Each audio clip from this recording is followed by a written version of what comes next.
गरीब साध साध सब नेक हैं, आप अपनी ठोरे, जो सतलोक ले जाएंगे वो साधु कोई और।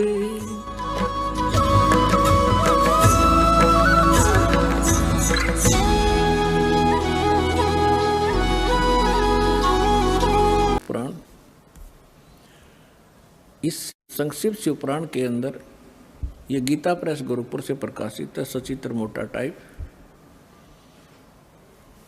केवल हिंदी। और ये कहाँ से प्रकाशित है देखिएगा,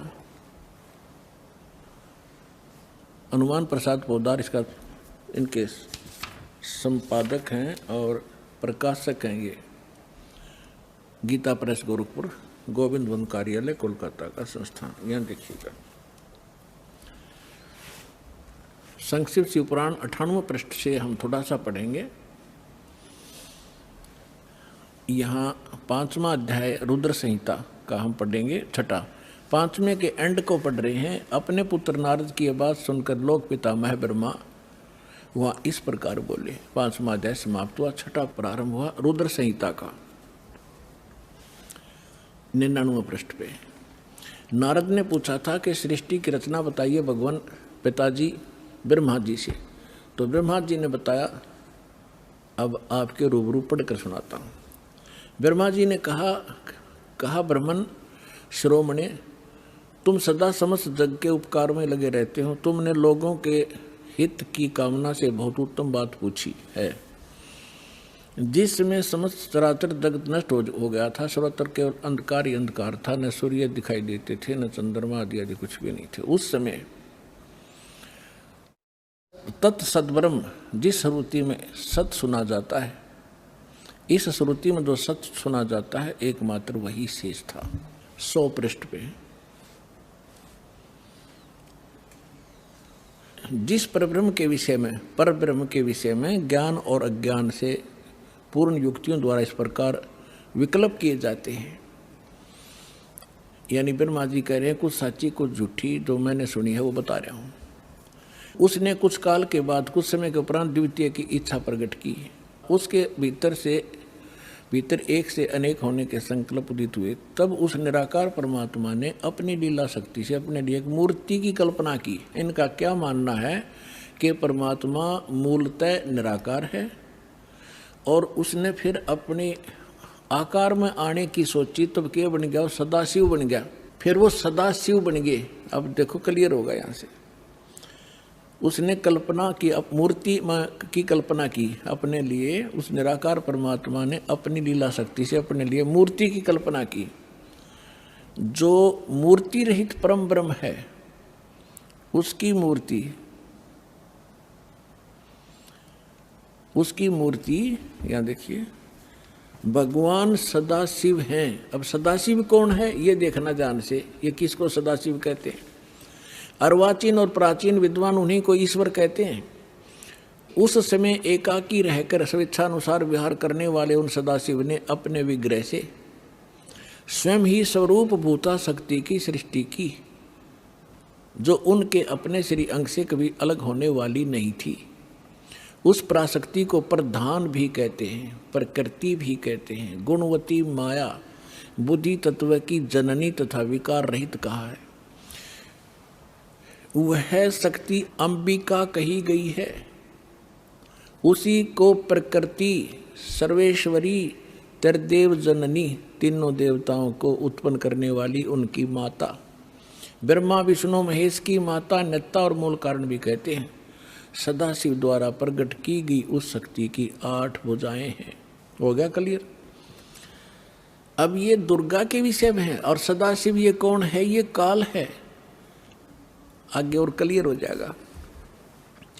अब इसमें क्या सिद्ध हो गया कि प्रकृति भी दुर्गा को कहते हैं और प्रधान भी दुर्गा को कहते हैं। गीता अध्याय नंबर 14 के श्लोक नंबर 3 से 5 में कति स्पष्ट किया गया है।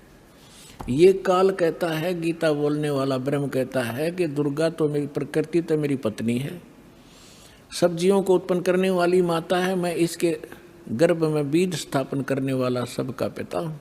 प्रकृति से उत्पन्न ये तीनों गुण इस जीव को कर्मानुसार यहाँ बांधे रखते हैं, जकड़े रखते हैं। तीनों गुण कौन सी सिद्ध होगी? रजगुण, ब्रह्मा, सतगुण, विष्णु, तम गुण, शिव जी। ये देखिएगा अध्याय 14 और सुनाता हूँ आपको। ताजा ताजा है, ये जल्दी समझ में आ जाएगा।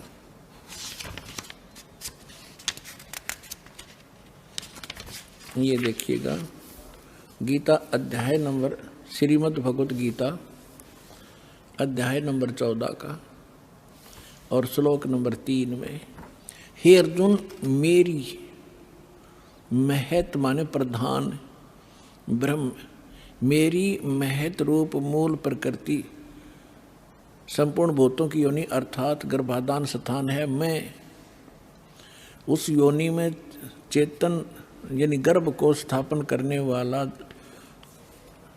तत्व करता हूँ। उसके संयोग से, जड़ते इतने संयोग से नहीं, सब भूतों की, सब प्राणियों की उत्पत्ति होती है। 4 में क्या कहा है? हे अर्जुन, नाना प्रकार की सब योनियों में जितनी मूर्तियां अर्थात शरीरधारी प्राणी उत्पन्न होते हैं, प्रकृति दुर्गा, प्रकृति यानी दुर्गा उन सब की गर्भ धारण करने वाली माता है और मैं बीज स्थापन करने वाला पिता हूँ। और 5वें में क्या कहा है? हे अर्जुन, सतगुण, रजगुण और तमगुण ये प्रकृति से उत्पन्न, दुर्गा से उत्पन्न ब्रह्मा विष्णु महेश, विष्णु ब्रह्मा महेश तीनों गुण, ये तीनों देवता अविनाशी जीव आत्मा को शरीर में बांधते हैं। अब इसने काल ने हमें मूर्ख बनाने के लिए ब्रह्मा विष्णु महेश के सिर ठेकरा फोड़ दिया कि ये तीनों देवता ही सबको यहाँ फंसा कर रखते हैं। परमात्मा ने आकर बताया, ब्रह्मा विष्णु महेश्वर माया और ये धर्म राया कहिए, इन पांचों मिल परपंच बनाया, वाणी हमरी लइए। ब्रह्मा विष्णु महेश दुर्गा और काल ने, इन पांचों ने मिलकर ये परपंच रच रखा है। हमारी बात को गहराई से सोचियो बच्चों, परमात्मा ने कहा। अब ये सिद्ध हो ही रहा है, ये पांचों मिलकर जकड़े बैठे हमारे को।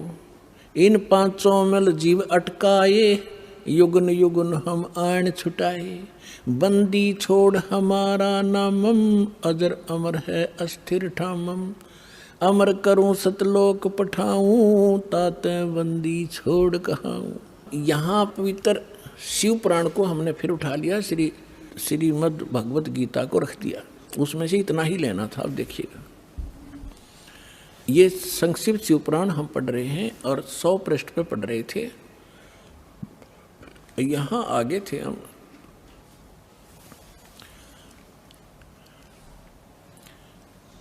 कि जो मूर्ति रहित परम ब्रह्म है उसकी मूर्ति भगवान सदाशिव हैं। अर्वाचीन और प्राचीन विद्वान उन्हीं के ईश्वर कहते हैं। उस समय एकाकी रहकर स्वेच्छानुसार विहार करने वाले सदाशिव ने अपने विग्रह से स्वयं ही एक स्वरूप भूता शक्ति की सृष्टि की, जो उनके अपने श्रीअंग से कभी अलग होने वाली नहीं थी। उस पराशक्ति को अपने विग्रह माने शरीर से निकाली दुर्गा को ये खुद मान रहे हैं। पुण्यात्माओं, परमात्मा आए थे, ब्रह्मा जी को मिले, विष्णु जी को मिले, शिव जी को मिले। पहली बार तो इन्होंने ज्ञान सुना ढंग से। परमात्मा ने सबसे पहले ब्रह्मा को सृष्टि रचना आदि सुनाई थी। पहले उसने ठीक माना, बाद में काल ने उसके अंदर प्रवेश करके बुद्धि भ्रष्ट कर दी कि ये झूठ बोलता है, मन गणत कहानियाँ हैं, वेद सर्वश्रेष्ठ है, इसके अतिरिक्त कोई बातें मत मानो। तो इस ब्रह्मा जी ने कुछ तो परमात्मा से प्राप्त ज्ञान और कुछ फिर अपने अज्ञान के आधार से ये ज्ञान सुनाना चाहा, तो फिर भी सच्चाई छुपी नहीं। ये क्या कहना चाहते हैं कि सदाशिव पहले निराकार था, फिर सदाशिव बन गया। उसने अपने शरीर से एक शक्ति निकाल ली, वह प्रकृति कलाई, उसी को जगदम्बिका कहते हैं। तीनों देव की जननी ब्रह्मा विष्णु महेश की माता और उसकी 8 भुजाएं। यहाँ कर दिया ना डंगा इसने। और परमात्मा ने पहले ही बता रखा है कि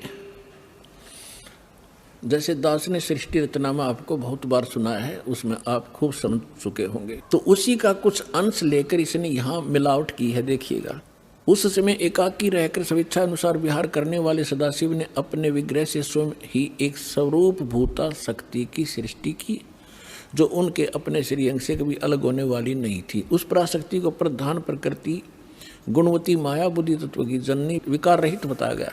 वह शक्ति अंबिका दुर्गा कही गई है। उसी को प्रकृति सर्वेश्वरी त्रिदेव जननी नित्य मूल कारण भी कहते हैं। सदाशिव द्वारा प्रकट की गई उस शक्ति की 8 भुजाएं, होगी क्लियर। नाना प्रकार के आभूषण उसके श्री अंग की शोभा बढ़ाते हैं, श्री अंगों की। वह देवी नाना प्रकार की गतियों से संपन्न है और अनेक प्रकार के अस्त्र शस्त्र धारण करती है।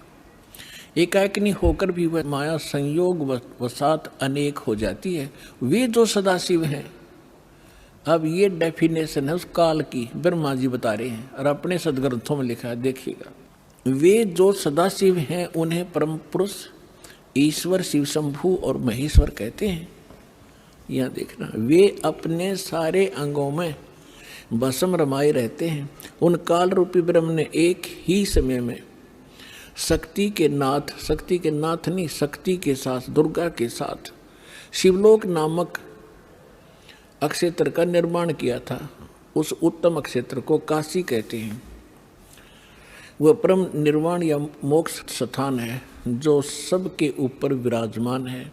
वह प्रिय और प्रियतम रूप, पति पत्नी रूप में शक्ति और शिव, दुर्गा और ये काल, ये स्पष्ट कह दिया। वो काल रूपी ब्रह्म ने, यो काल कहो ब्रह्म कहो, काल रूपी ब्रह्म कहो, सदाशिव कहो, ये ब्रह्म है। शक्ति और शिव ने, दुर्गा और काल ने, वे प्रिय और प्रियतम रूप यानी पति पत्नी रूप में शक्ति यानी दुर्गा और शिव जो परमानंद स्वरूप हैं, उस मनोरम क्षेत्र में नित्य निवास करते हैं। मुने शिव और शिवा ने, काल और दुर्गा ने प्रलय काल में भी कभी उस क्षेत्र को अपने सानिध्य से मुक्त नहीं किया।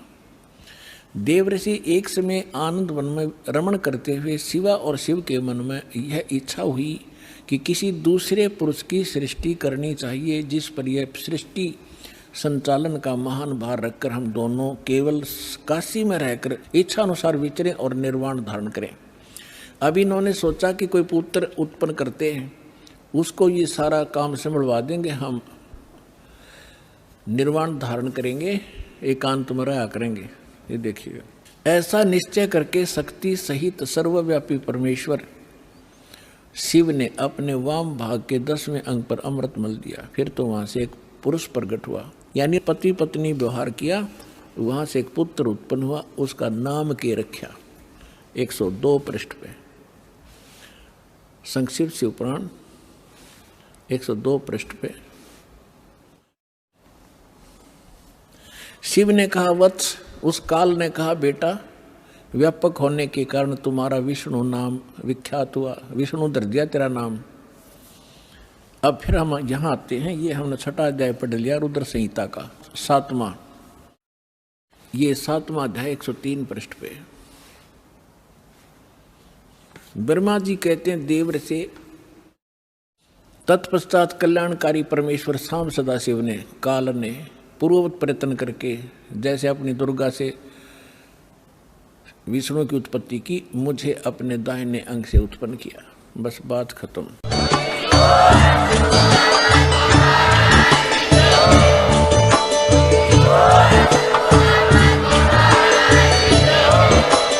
आप सुन रहे थे जगत गुरु तत्वदर्शी संत रामपाल जी महाराज जी के मंगल प्रवचन। अधिक जानकारी के लिए विजिट कीजिए हमारी वेबसाइट www.jagatgururampalji.org। संत रामपाल जी महाराज जी के शुभ आशीर्वाद से पूरे विश्व भर में 500 से भी ज्यादा नाम दीक्षा केंद्र हैं, जिन पर संत रामपाल जी महाराज जी द्वारा ऑनलाइन निःशुल्क नाम दीक्षा दी जा रही है। अपने नजदीकी नाम दीक्षा केंद्र का पता करने के लिए संपर्क करें 8222880541।